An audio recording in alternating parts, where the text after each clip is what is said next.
Sens-toi élevé dans nos vies, ô roi des cieux. Installe ton trône éternel, toi qui sieds au milieu de la louange de ton peuple. Inonde nos vies de ta présence éternelle, par c'est par elle que nous vivons. Ô Dieu, t'adorer toi, je n'entre que pour t'honorer. Seigneur, je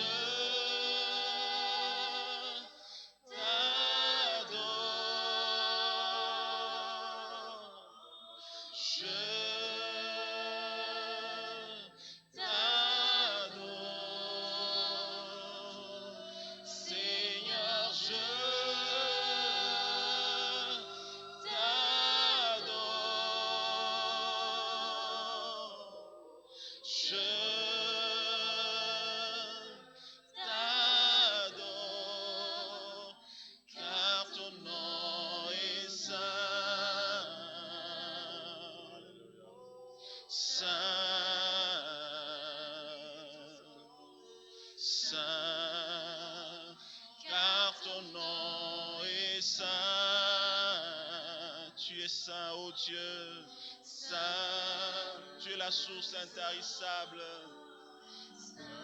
tu es la source de notre salut, ô Dieu, tu es la source de notre grâce, ô Dieu.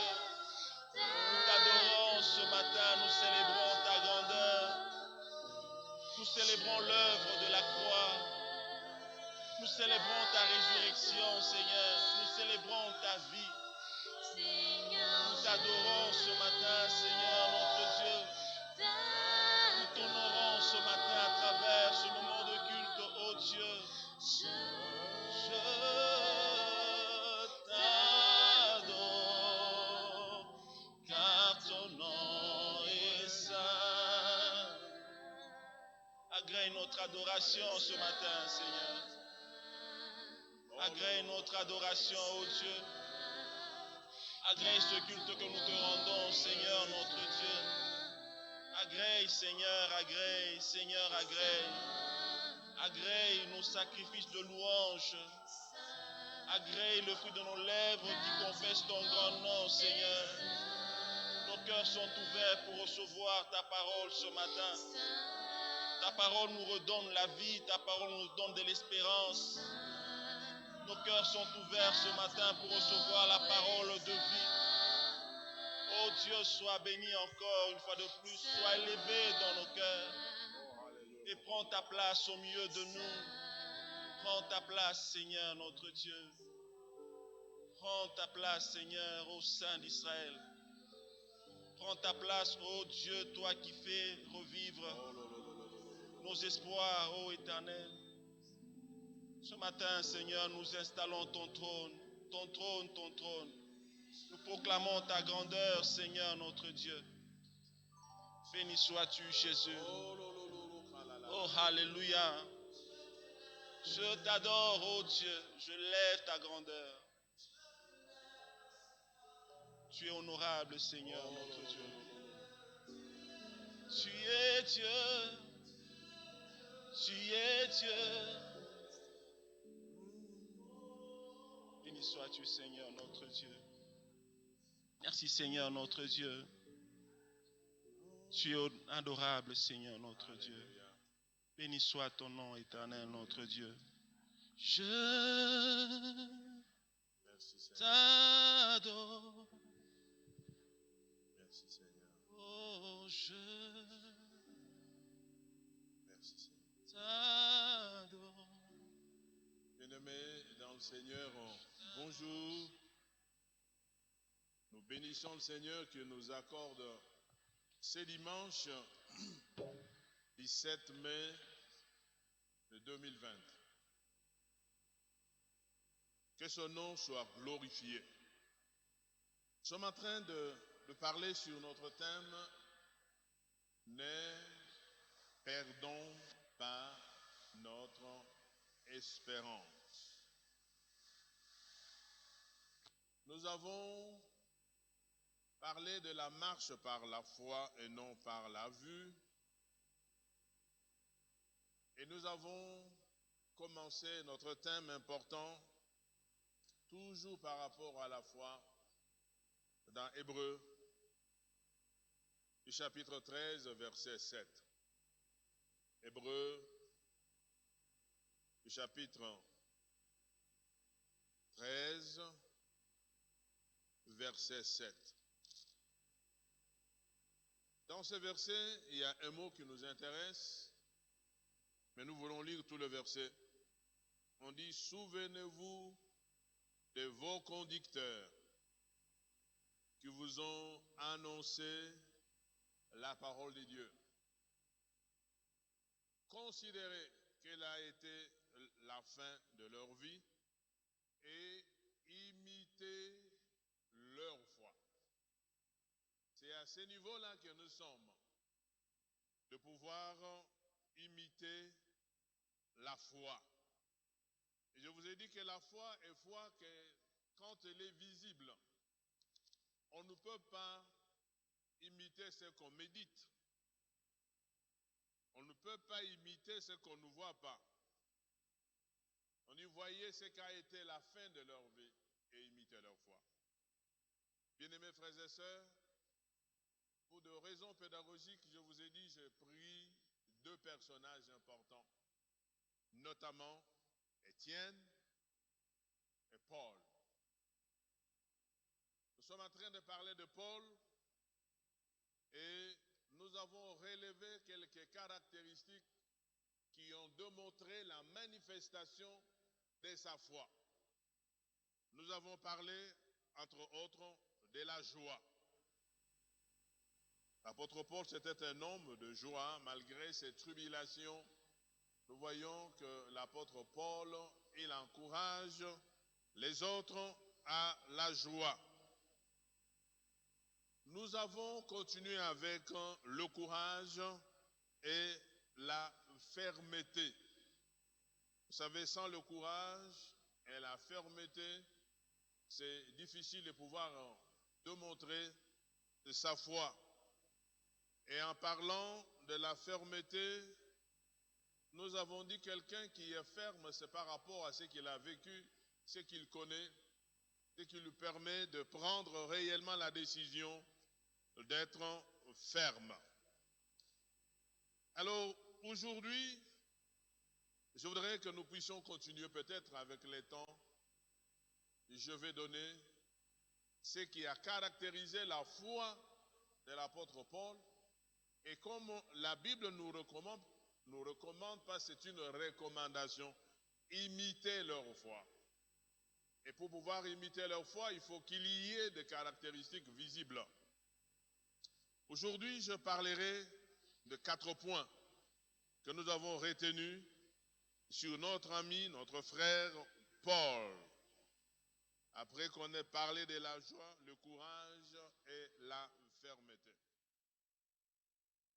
Le premier point aujourd'hui, j'aborderai le travail. Paul, c'était un grand travailleur. Nous allons lire dans Actes des Apôtres, les chapitres 20, le verset 33 à 35. Actes des Apôtres, le chapitre 20, le verset 33 à 35. Nous lisons. Je n'ai désiré ni l'argent, ni l'or, ni les vêtements de personne. Vous savez vous-même que ces mains ont pourvu à mes besoins et à ceux de personnes qui étaient avec moi. Je vous ai montré de toute manière que c'est en travaillant ainsi qu'il faut soutenir le faible. Et c'est rappeler les paroles du Seigneur qui a dit lui-même, il n'y a plus de bonheur à donner qu'à recevoir. Nous lirons un deuxième texte sur la qualité de travail de l'apôtre Paul dans 1 Thessaloniciens, chapitre 2, verset 9. 1 Thessaloniciens, chapitre 2, verset 9. La Bible déclare, Vous vous rappelez, frères, notre travail est notre peine. Nuit et jour à l'œuvre pour n'être à charge à aucun de vous. Nous vous avons prêché l'évangile de Dieu. Enfin, troisième texte, dans 2 Thessaloniciens, chapitre 3, verset 8.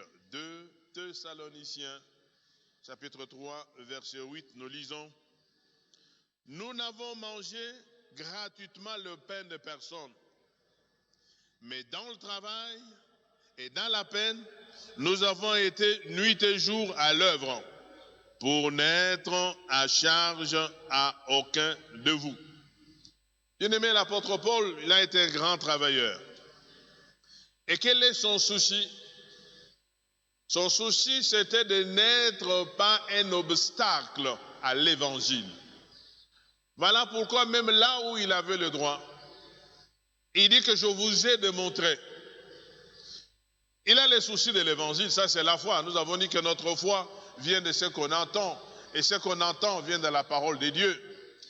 Donc l'apôtre Paul ne voulait pas être un obstacle à l'évangile. Alors le travail, il a fait de ses propres mains. Et vous savez que le travail, c'est à l'opposé de la paresse. Le travail, c'est à l'opposé de la paresse. Si nous lisons dans 1 Corinthiens chapitre 9, verset 12. 1 Corinthiens chapitre 9, verset 12. Mon souci, je vous ai dit avec cette exhortation, c'est à un moment nous étudions, à un moment nous vous poussons, nous vous exhortons, mais basé sur la parole de Dieu, de sorte que vous puissiez vous-même prendre du temps à lire, à relire et à prier pour voir si ce qu'on vous dit c'est vrai. 1 Corinthiens 9, 12, la Bible déclare ceci: si d'autres jouissent de ce droit sur vous, n'est-ce pas plutôt à nous d'en jouir? Mais nous n'avons point usé de ce droit. Au contraire, nous souffrons tout afin de ne pas créer d'obstacle à l'évangile de Christ. Vous savez, le souci de quelqu'un qui marche par la foi, c'est que l'évangile ne puisse pas être bloqué. Qu'il n'y ait pas de gens qui, à cause de certains comportements, ne peuvent pas accéder. Ce qui fait que certaines attitudes qu'on peut afficher par rapport au travail de Dieu, c'est pour que personne ne puisse pas manquer à aller au ciel. Donc, nous disions que le travail, c'est à l'opposé de la paresse, nous y reviendrons. Un homme marchant par la foi n'est pas paresseux. Il n'attend pas que les autres travaillent pour que lui puisse jouir du fruit de leur travail, que ce soit spirituellement ou matériellement. Quelqu'un qui travaille, même pour prêcher l'évangile, même pour aller gagner les âmes, nous devons avoir nous-mêmes les soucis que par mon travail, il y a des hommes, des femmes qui ont été gagnés. Ça, c'est l'expression de la foi. Quand vous lisez dans Romains chapitre 12, verset 11, Romains chapitre 12, verset 11, la Bible déclare ceci: soyez fervents d'esprit. Je peux commencer bien avant. Ayez du zèle et non de la paresse. Soyez fervents d'esprit. Servez les seigneurs. Celui qui ne travaille pas, c'est un paresseux. Et quand nous lisons dans Proverbes, vous allez voir qu'un paresseux, même quand il met la main dans la nourriture, il a des difficultés à mettre ça à la bouche. Un paresseux croit qu'il y a toujours quelque chose sur la route Et dans ce proverbe, lui, il pense qu'il y a les lions sur le chemin. Il ne pourra pas sortir. Et quand quelqu'un a déjà peur, sachant qu'il y a un lion, il ne pourra pas travailler. Et il ne fait pas, il ne donne pas la possibilité d'exprimer sa foi. Nous l'avons également vu, le travail permet de soutenir le faible spirituellement ou physiquement. Le travail permet de soutenir le faible spirituellement ou physiquement. Celui qui ne travaille pas ne peut pas soutenir les autres, les faibles comme le fort. Un homme qui marche par la foi, c'est un homme qui travaille. Et par son travail, le faible peut voir qu'ici, il peut faire quelque chose. Lisons dans Actes chapitre 18, verset 3. Actes 18, pour voir que Paul a tout fait. Il était même faiseur de tentes. Actes 18, 3, nous lisons. Il se lia à eux, et comme il avait le même métier, il demeura chez eux et y travailla. Ils étaient faiseurs de tentes. Bien-aimés frères et sœurs, l'apôtre Paul, bien que prêchant l'évangile, nous voyons qu'il s'est lié aux gens qui étaient en train de travailler le même métier qu'il a. Il prêchait, mais quand il était libre, il pouvait travailler. Quand vous lisez à travers ces écrits, je n'ai pas voulu tellement y revenir, parce que c'est un domaine où les gens ont beaucoup de questions à se poser. Il dit, je n'ai pas voulu vous demander quelque chose, je comptais sur le Seigneur. Il a parlé même de l'église de Macédoine. Il a compté aussi sur le Philippien, qui lui a envoyé à 2-3 reprises quelque chose. Mais pendant qu'il en avait l'occasion, il travaillait de ses propres mains. Bien-aimés frères et sœurs, le travail, c'est une expression. Et ce travail, parfois, les gens pensent qu'il faut seulement aller dans les industries. Même l'évangile, c'est le travail que nous faisons pour gagner les âmes, les ramener vers le Seigneur. Vous voyez, on parle de Paul, c'était un grand missionnaire. Et partout où il partait, c'était pour ramener les hommes, les femmes vers le Seigneur. Quand nous lisons à 1 Thessaloniciens chapitre 2, versets 9 à 12. 1 Thessaloniciens chapitre 2, versets 9 à 12. Vous allez comprendre que l'expression de notre foi, ça passe aussi par le travail, quel qu'il soit.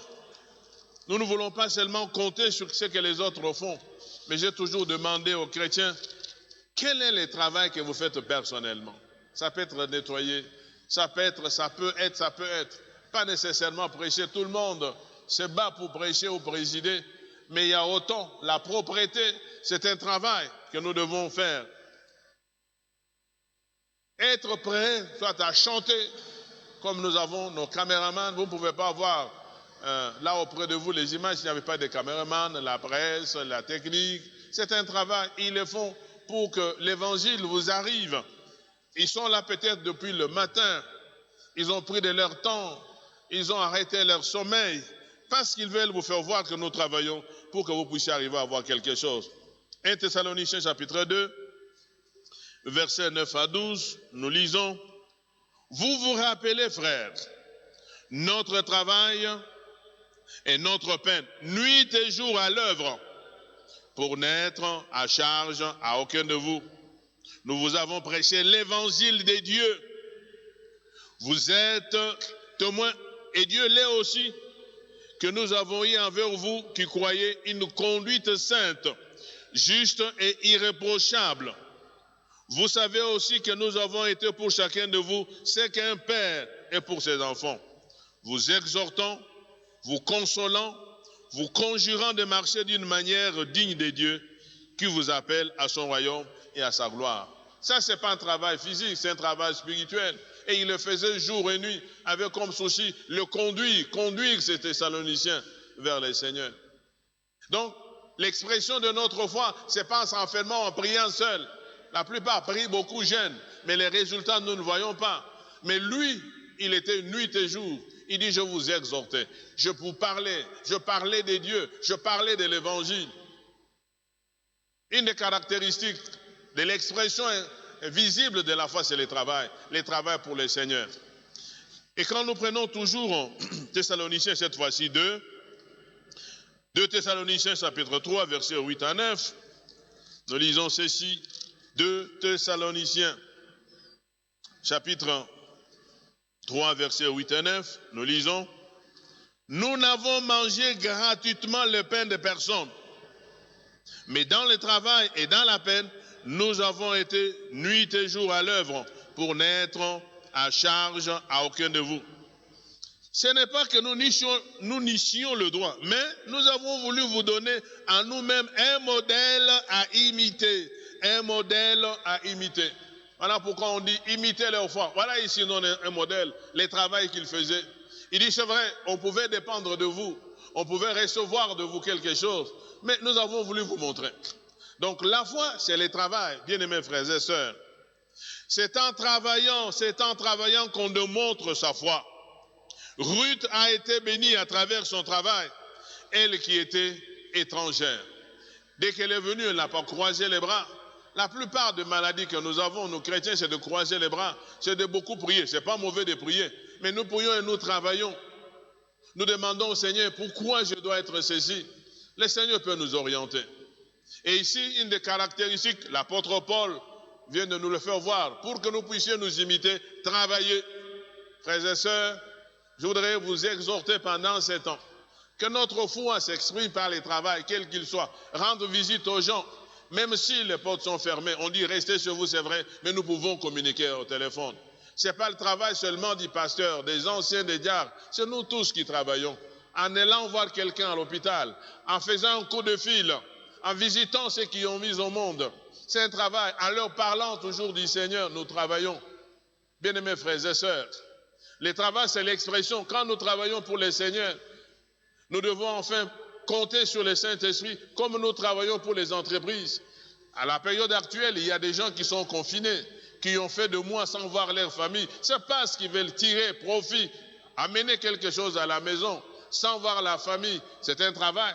Nous pouvons aussi le faire, exprimant notre foi à Dieu, travailler pendant ces temps. Et pour nous de la grâce, n'oubliez pas que cette année, nous avons dit, le Saint-Esprit est la mission.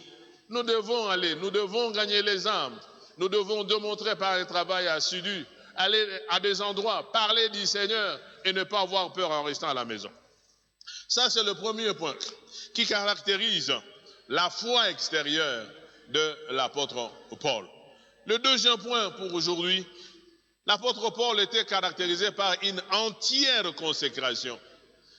L'apôtre Paul, il était caractérisé par une entière consécration. La foi, c'est aussi une consécration. Nous nous consacrons pour le Seigneur. Et quand vous regardez même dans l'Ancienne Alliance, on parlait des Naziréens, des gens qui étaient consacrés. Quand vous prenez le cas de Samuel, sa maman l'avait consacré au Seigneur, il l'avait mis au temple.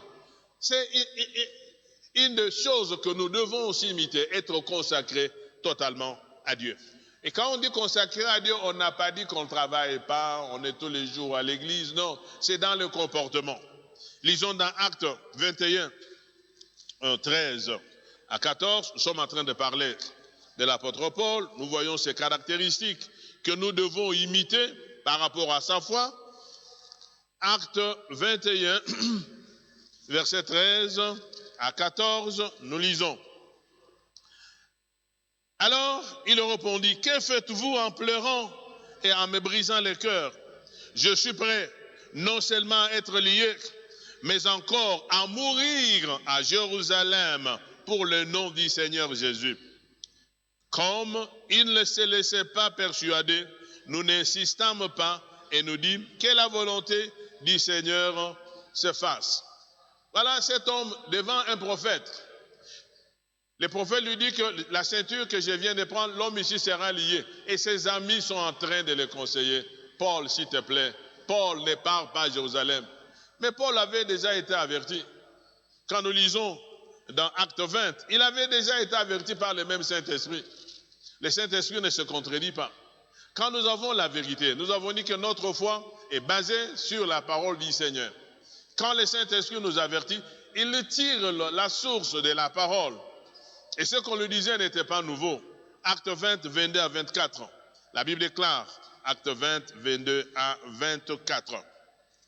Et maintenant, voici, lié par l'Esprit, je vais à Jérusalem, ne sachant pas ce qui m'y arrivera.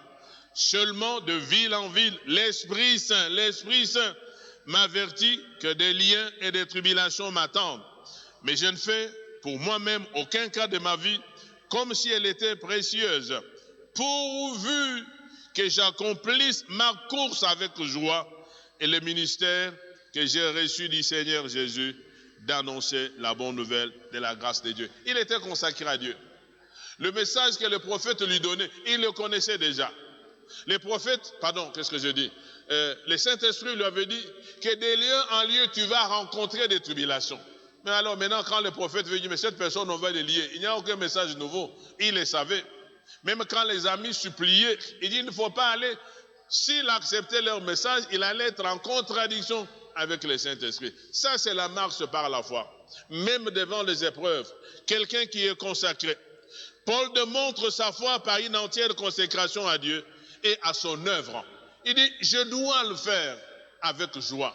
Bien-aimé, je l'ai toujours dit, c'est un grand problème pour nous, serviteurs. Nous n'avons pas besoin qu'on nous pousse. Si on est consacré, même s'il y a des épreuves, on s'engage, on y va parce qu'on connaît devant qui nous sommes. Nous ne servons pas le Seigneur. Nous ne servons pas les hommes. Nous servons le Seigneur à travers les hommes et nous sommes soumis au Seigneur à travers les hommes. La foi, c'est cette consécration réelle à Dieu. Donc, si nous regardons comment il a été, même devant les épreuves, l'entourage peut nous dire, mais toi, il dit non, pourquoi vous me faites du mal?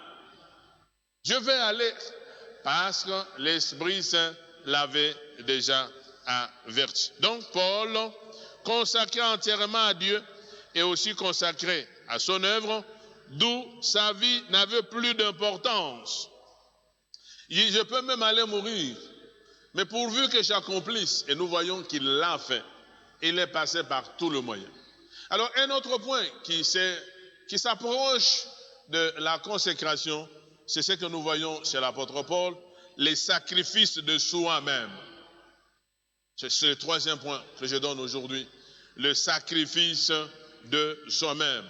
Dans ce que nous pouvons retenir dans les qualités de l'apôtre Paul, le sacrifice de soi-même. Lisons 2 Corinthiens, chapitre 11. Nous commencerons par verset 21. C'est un peu long, mais quand même, je vous ai dit que nous devons lire les Écritures. Comme ça, vous pouvez examiner vous-même, refaire des études et augmenter, compléter dans ce que nous vous disons. 2 Corinthiens chapitre 11, versets 21 à 31, nous lisons. J'ai honte de le dire. Nous avons montré de la faiblesse. Cependant, tout ce que peut oser quelqu'un, je parle en insensé, moi aussi, je l'ose. Sont-ils hébreux? Moi aussi. Sont-ils israélites? Moi aussi. Sont-ils de la postérité d'Abraham? Moi aussi. Sont-ils ministres de Christ? Je parle en homme qui est extravagant. Je le suis plus encore par les travaux, bien plus par les coups, bien plus par les emprisonnements, bien plus souvent en danger de mort. 5 fois j'ai reçu des Juifs 40 coups moins 1. 3 fois j'ai été battu de verge. 1 fois j'ai été lapidé. 3 fois j'ai fait naufrage. J'ai passé un jour et une nuit dans l'abîme, fréquemment en voyage. J'ai été en péril sur le fleuve, en péril de la part des brigands, en péril de la part de ceux de ma nation, en péril de la part des païens, en péril dans le vide, en péril dans le désert, en péril sur la mer, en péril parmi les faux frères.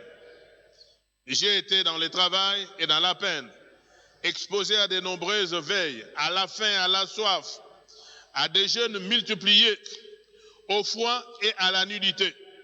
Et sans parler d'autre chose, je suis assiégé chaque jour par les soucis que me donnent toutes les églises. Qui est faible que je ne sois faible? Qui vient à tomber que je ne brûle? S'il faut se glorifier, c'est de ma faiblesse que je me glorifierai. Dieu qui est le Père du Seigneur Jésus-Christ et qui est béni éternellement, c'est que je ne mens pas. Alors cette qualité, la troisième, c'est le sacrifice de soi-même. J'ai voulu définir ce que c'est un sacrifice. Et quand nous définissons le sacrifice, on dit ceci. C'est un renoncement volontaire. Là, c'est important. C'est pourquoi j'ai voulu définir. Les sacrifices, c'est un renoncement volontaire à quelque chose. C'est une perte qu'on accepte, une privation, et en particulier sur le plan financier. Un sacrifice, ça veut dire quoi? Est un renoncement volontaire à quelque chose. Une perte qu'on accepte, une privation, et en particulier sur le plan financier. Ici, je crois que les parents sont mieux placés. Les parents comprennent ça mieux. Combien les parents se sacrifient pour leurs enfants, pour leur santé, leurs études, leur vie en général, pour qu'ils deviennent quelque chose. Il y a des parents qui vendent leur maison, il y a des parents qui ne peuvent pas bien s'habiller, qui cherchent là où il faut mettre leurs enfants, dans les écoles qui coûtent plus cher. Ça, c'est un sacrifice. La foi aussi, c'est un sacrifice. Il y a des choses où nous pouvons nous priver volontairement. Par exemple, quand il y a un travail à l'église, ma foi ferait que je me prive, que je puisse faire ça parce que je suis soumis à la volonté du Seigneur. Mais vous allez voir que sur ce plan, le sacrifice, nous ne le faisons pas. Et quand j'ai toujours dit, si vous voulez balancer ce que nous faisons pour nous-mêmes et que nous faisons pour le Seigneur, vous verrez plus que ce que nous faisons pour nous, c'est plus que ce que nous faisons pour le Seigneur. Nous pouvons nous acheter une belle voiture, neuve, qui coûte très cher, mais dans le travail du Seigneur, ce qu'on peut faire qui n'a même pas la valeur d'un petit rien de la voiture. Nous pouvons nous acheter de belles vestes, mais par rapport aux enfants de la rue que nous avons à l'église, on ne peut rien faire. Les sacrifices, c'est aussi même au niveau financier. Non pas qu'on en a beaucoup. L'apôtre Paul, il le savait. C'est ainsi que l'apôtre Paul exprime sa marche par la foi en renonçant volontairement à ses droits pour accepter ces diverses épreuves. Lui-même en parle. C'était des épreuves physiques. Lui-même, il le sait, il en parle. Il ne se sacrifie pas pour rien, mais parce qu'il veut voir à travers lui un modèle qui conduirait les autres à connaître Christ. Il dit, si moi je me sacrifie, il y a des gens qui pourront connaître le Seigneur. Comme il a donné tout un tableau, ce que les faux frères lui disent, il n'en tient pas compte, mais il souffre. Les soucis de l'Église, il n'en tient pas compte, mais tout ça, il cherche, que dois-je faire? C'est ainsi qu'il a envoyé les gens, c'est ainsi qu'il allait des lieux en lieu, c'est ainsi qu'il a envoyé des lettres. Il avait un souci. C'est en fait de montrer sa foi. Si vous connaissez les cas de Philémon, eh bien, c'est quelqu'un qui avait volé. Lui, il veut le remettre auprès de son maître. Il dit, je sais qu'Onésime, il y a ceci, il y a cela, mais je te l'envoie. Fais comme si tu me recevais moi. Bien-aimés frères et sœurs, ne croyons pas que c'est sacrifier, c'est seulement les autres. Nous voulons que les pasteurs soient à temps. Nous voulons que tel puisse faire cela. Mais moi, sur le plan de la démonstration de ma foi, quels sont les sacrifices? Nous ne parlons pas des sacrifices pour être sauvé. Celui qui a fait des sacrifices pour être sauvé, il n'y a que Christ lui-même. Mais nous, c'est par rapport à la vie de tous les jours, la marche par la foi. Il y a des choses qui demandent volontairement qu'on puisse faire ou ne pas faire ceci, ou ne pas faire cela. Quand nous lisons dans Galates chapitre 4, Galates chapitre 4, verset 19, voilà ce que disent les Écritures. Galates Est-ce que je suis Galates? Ok. Galates 4, 19. Le souci de l'apôtre Paul, c'est le salut des âmes. Maintenant que nous sommes en train de parler de lui, voilà ce qu'il dit. Mes enfants pour qui je prouve de nouveau les douleurs dans l'enfantement. Mes enfants pour qui je prouve de nouveau les douleurs de l'enfantement. Jusqu'à ce que Christ soit formé en vous. Alléluia.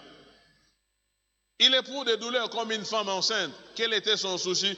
Jusqu'à ce que Christ soit formé en vous. C'est ça le sacrifice. Il dit, je voudrais faire ceci parce que je veux voir. C'est que quelqu'un qui plante, il attend quelque chose. Il dit, quand je fais ça, je suis au moins sûr que je voudrais récolter ceci ou cela. Ça, c'est la troisième qualité que nous devons imiter de l'apôtre Paul. Les sacrifices de soi-même devant les épreuves. Les sacrifices étant ces renoncements volontaires à quelque chose. Même les semaines, nous pouvons nous sacrifier pour prendre du temps à prier pour l'église. Nous pouvons prendre pendant ces temps pour des frères et des sœurs qui ont des problèmes.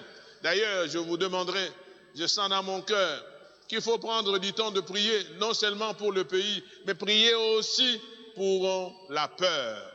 Beaucoup de gens peuvent ne pas mourir de la maladie, mais la peur.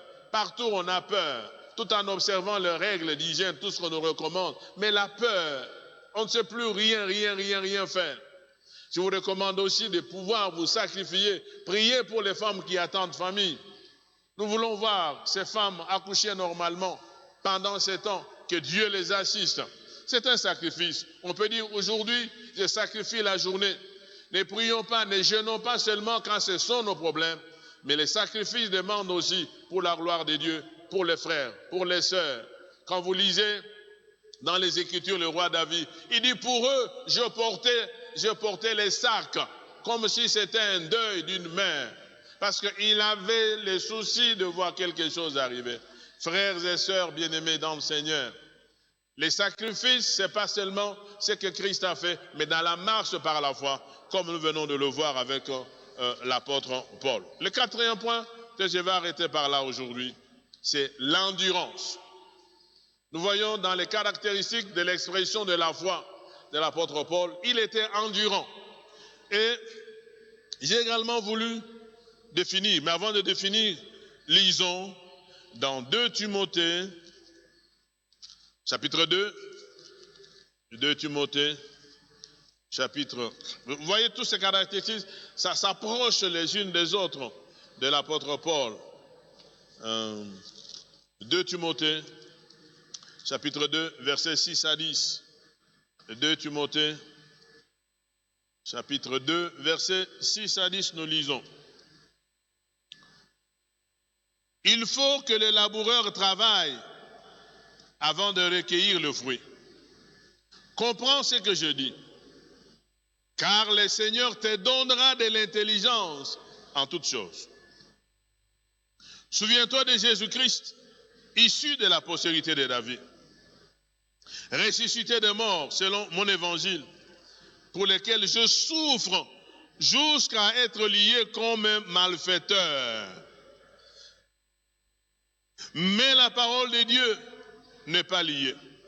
C'est pourquoi je supporte tout à cause des élus, afin qu'eux aussi obtiennent le salut qui est en Jésus-Christ. Je reprends ce verset 10.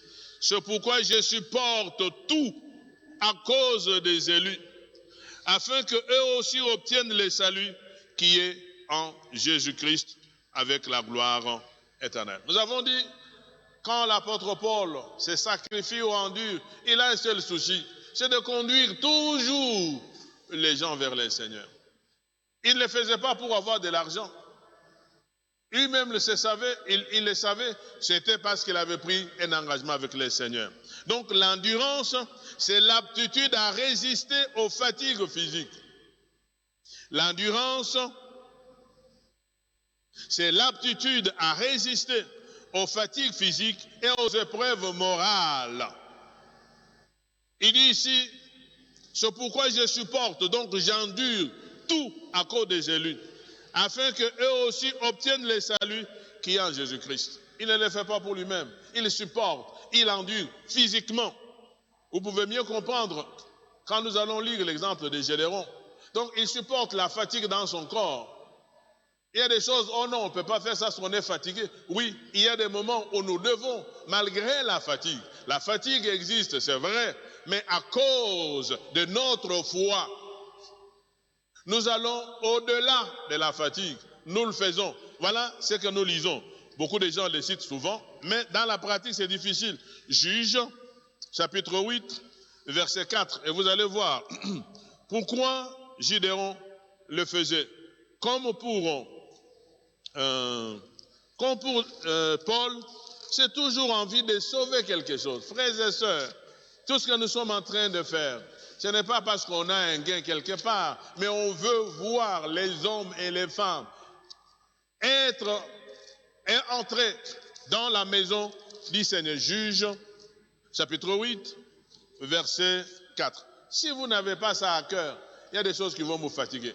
Mais si vous avez les soucis des âmes, si vous voulez voir les frères et sœurs aller de l'avant, vous voulez de peupler le royaume de l'enfer pour peupler le royaume de Dieu, eh bien, vous allez travailler avec endurance. Résister aux fatigues physiques. Juge 8, 4, qu'est-ce qu'on nous dit? Est-ce qu'il dit? Gédéon arriva au Jourdain et il les passa, lui et les 300 hommes qui étaient avec lui. Fatigués, mais poursuivant toujours. Fatigués, mais poursuivant toujours. Bien-aimés frères et sœurs, nous allons bien le voir, je vais continuer. Pourquoi il les poursuivait? Comme nous avons vu le cas de Paul, il dit, je supporte tout ça pour que les élus arrivent à destination devant le Seigneur. L'endurance appelle à supporter en vue d'atteindre ou d'obtenir quelque chose.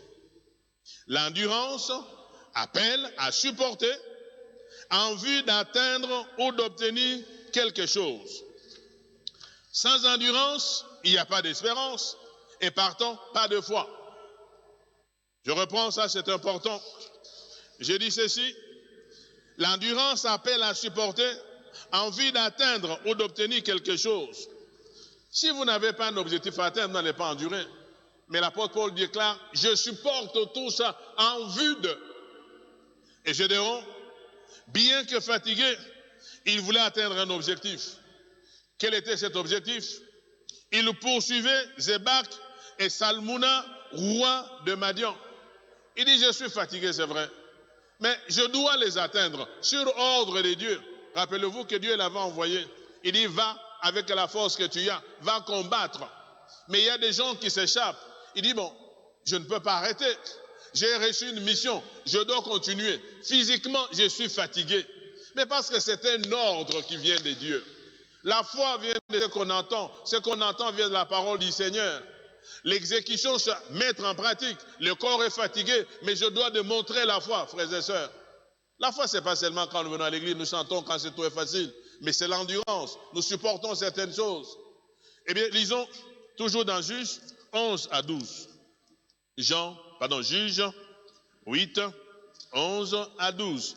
Gédéon monta par le chemin de ceux qui habitent sous les tentes, à l'orient de Nobash et de Jogbéa. Et il bâtit l'armée qui se croyait en sûreté. Zébak et Salmouna prirent la fuite. Gédéon le poursuivit. Il s'empara de 2 rois de Madian, Zébak et Salmouna, et il mit en déroute toute l'armée.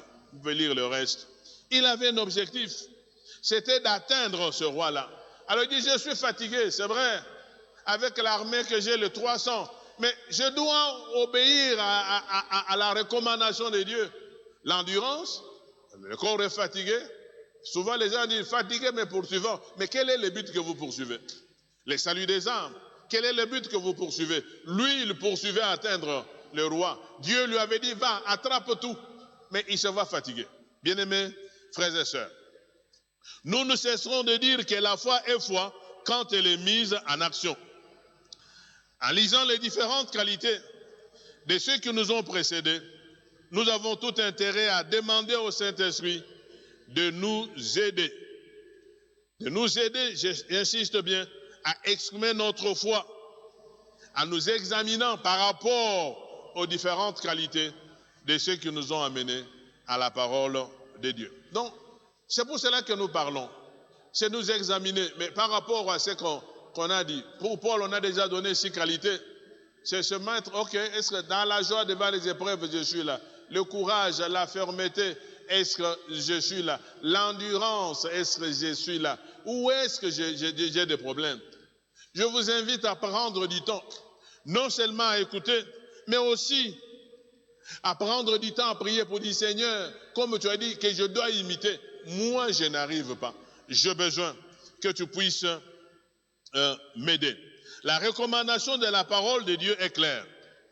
Souvenez-vous de vos conducteurs. Souvenez-vous de vos conducteurs qui vous ont annoncé la parole de Dieu. Considérez quelle a été la fin de leur vie et imitez leur foi. C'est un travail.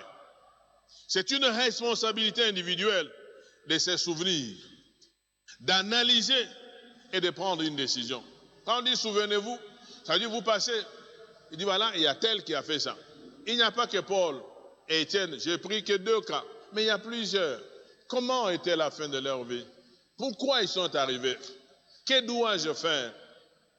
Je prie le cas de Paul, parce qu'il a écrit le grand nombre de livres du Nouveau Testament, ce qui nous conduit vers la foi.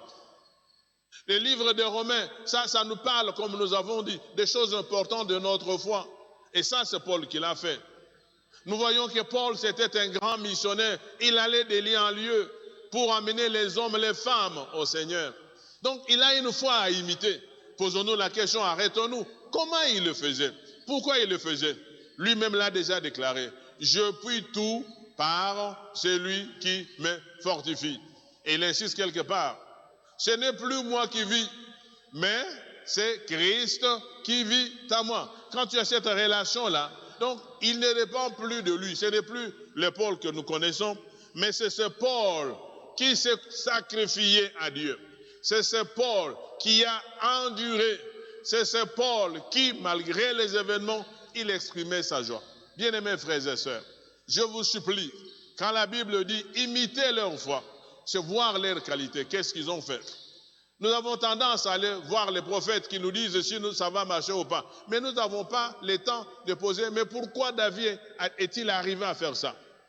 Pourquoi Paul est-il arrivé à faire ça? Ça, c'est la marche par la foi. Ils sont basés sur la parole du Seigneur. Les hommes comme David, vous allez voir à chaque moment, avant de faire quelque chose, il dit, Seigneur, est-ce que je dois aller? Est-ce que je vais atteindre? Qu'est-ce que tu veux?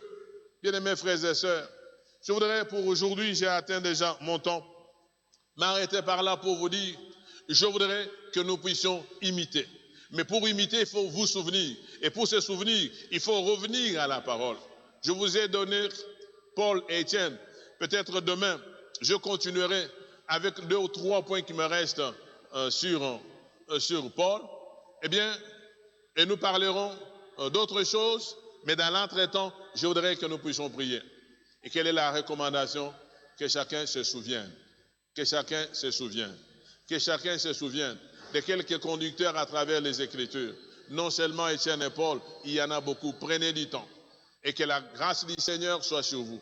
Je voudrais vous dire, bien-aimés, c'est par amour pour vous, parce que je vous aime bien, que mon souci, c'est de vous ramener dans le bercail du Seigneur, à demeurer dans le Seigneur, à exprimer votre foi. Et n'oubliez pas, notre foi réjouit le Seigneur. Notre foi arrête le Seigneur. Il considère ce que nous faisons. Vous allez vous regardez les cas que nous avons vus. Quand tu voyais la foi, eh bien, il était étonné lui-même. Il dit, dans la Bible, que sans la foi, nous ne serons pas agréables à Dieu. Et cette foi, c'est une foi qu'on exprime. On ne pouvait pas nous demander d'imiter une foi que nous ne voyons pas. Voilà pourquoi je vous recommande, bien-aimés, à imiter ces bien-aimés leur foi par des actes visibles. Que Dieu vous bénisse et que Dieu vous soutienne, si nous pouvons prier. Seigneur, je bénis ton nom pour ce message. Je voudrais que tu puisses toucher chacun de nous, tes enfants qui ont suivi. Je voudrais que tu leur parles. Cher Saint-Esprit, travaille dans le cœur de chacun, afin que nous puissions avoir le temps d'imiter. Je sais que ce n'est pas facile. Les gens comme le Paul, oh, ce n'est pas facile. Les gens comme Étienne, ce n'est pas facile. Les gens comme David, Abraham, ce n'est pas facile. Mais avec ta grâce, tu as dit, Élie était un homme de la même nature que vous. Donc c'est possible que nous puissions survivre cela. Bénis chacun de tes enfants, tous ceux qui nous entendent, que ta grâce soit abondante dans leur vie. Je vous bénis au nom de Jésus-Christ. Amen. Que Dieu vous bénisse et bonne journée.